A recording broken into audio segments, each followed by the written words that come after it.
Hi guys, আজ দেখাবো কম্পিউটারে কিভাবে কালার তৈরি করা হয়।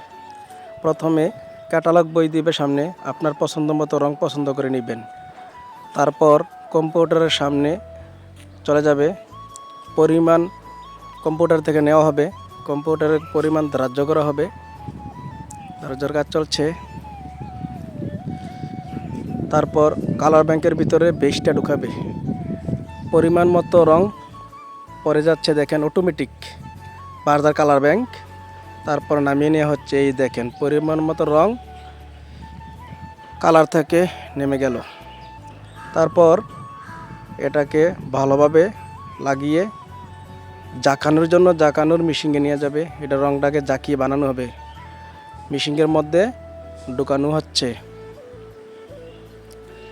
দেখেন অনেক টাইট করে মজবুত করে লাগাতে হয়, কারণ এটা ঘুরিয়ে রংটা মিশাবে।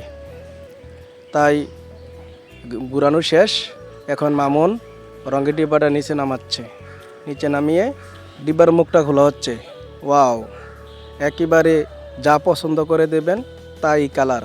ছোট্টু ভাই মামুনের দোকান, মারিয়া হার্ডওয়্যার, চান্দলা বাজার। এই তো দেখেন কালারটা 100-100। আমি নিজে দেখে অবাক হয়ে গেলাম। প্রথম সাদা ছিল রংটা, তারপর কালার হয়ে গেল।